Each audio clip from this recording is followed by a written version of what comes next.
A jumbo jet sits on the runway.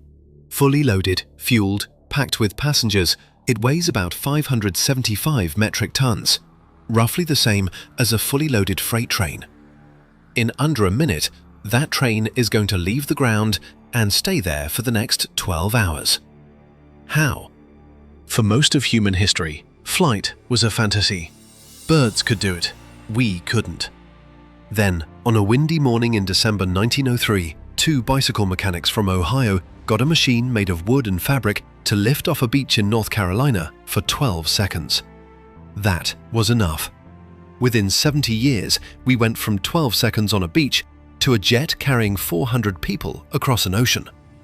The physics didn't change between 1903 and today. We just got much, much better at using it. So let's ask the obvious question. What actually holds an airplane up? You've probably heard the classic explanation. Air splits at the front of the wing. The air going over the curved top has farther to travel, so it speeds up to catch up with the air going underneath, and that speed difference creates lower pressure on top, which pulls the wing up. It's a tidy story. It's also incomplete.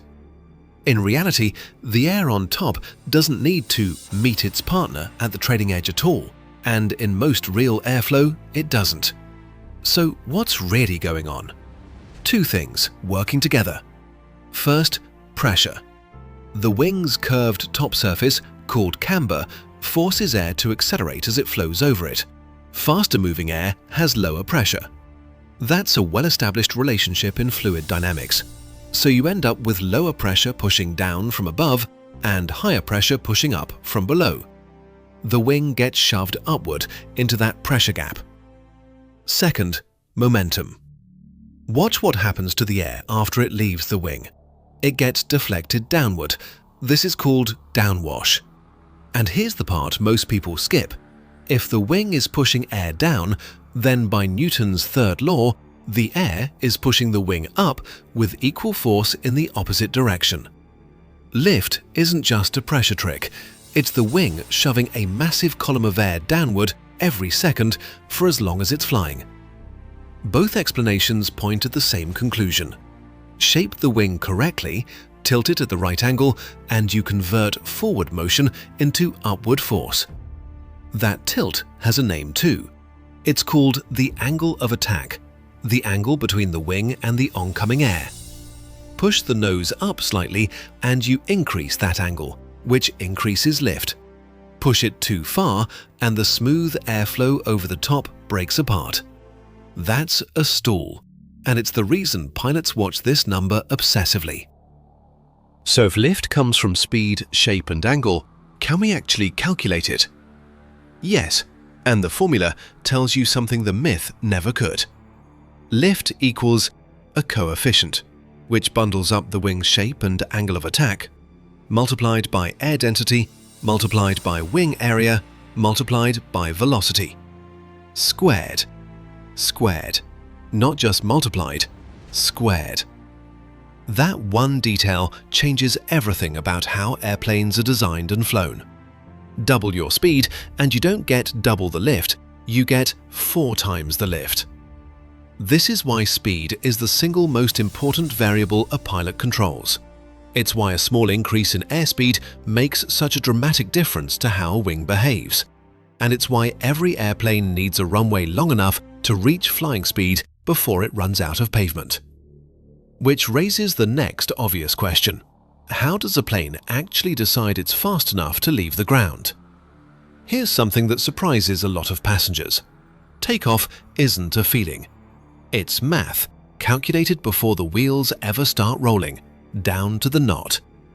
Before every flight, engineers and pilots calculate 3 specific speeds based on the aircraft's weight, the runway length, the air temperature, and even the wind that day. These are called V-speeds, and 3 of them define the entire takeoff roll. V1 is decision speed. Below V1, if something goes seriously wrong, an engine failure for instance, the pilot can still safely abort and stop on the remaining runway. Past V1, stopping is no longer an option. The only way out is up. That number is recalculated for every single flight. VR is rotation speed. This is the moment the pilot pulls back on the controls and raises the nose, increasing that angle of attack we just talked about, and the wings start generating enough lift to climb. V2 is the safe takeoff climb speed, the minimum speed the aircraft needs to keep climbing safely even if one engine fails right after liftoff. 3 numbers, 1 calculated sequence. By the time you feel that first lurch upward in your seat, a small mountain of physics has already happened without you noticing. Next time you're in a window seat during takeoff, look at the wing. You'll see panels along the trailing edge sliding outward and down. Those are flaps, and they exist to solve a problem our lift equation just created. Remember, lift depends heavily on speed, and speed is squared in that equation. But during takeoff and landing, the aircraft is moving relatively slowly, nowhere near cruising speed. So how do you generate enough lift at low speed? You change the shape of the wing instead. Flaps extend to increase the wing's camber and its surface area, essentially manufacturing extra lift artificially at low speed. Retract them once you're fast enough, and the wing goes back to its clean, low-drag cruising shape. It's the same wing, temporarily reshaped to compensate for the one variable it doesn't have yet: speed. Once the aircraft levels off at cruising altitude, something interesting happens. The 4 fundamental forces of flight – lift, weight, thrust, and drag – settle into balance. Lift equals weight, thrust equals drag. The plane isn't fighting gravity anymore. It's floating in equilibrium, sipping fuel instead of burning it hard. This is also why airliners cruise so high, often around 35,000 feet. The air up there is thinner. Thinner air means less drag on the fuselage, so the engines can push the aircraft forward using less fuel for the same speed. Less resistance, less effort, more range. If takeoff is about building lift, landing is about carefully taking it away. The flaps come back out, reshaping the wing to generate lift at low speed again, the same trick used during takeoff. The pilot reduces engine thrust. Drag increases. The aircraft descends along a controlled glide path, trading altitude for a gradual managed loss of speed and lift until the wheels meet the runway at a speed just barely above the point where the wings would stop flying altogether. Then spoilers rise on top of the wings, deliberately destroying lift so the aircraft's weight presses firmly onto the tires, letting the brakes actually do their job. Every stage of flight, it turns out, is the same handful of forces tuned differently. Takeoff manufactures lift out of nothing.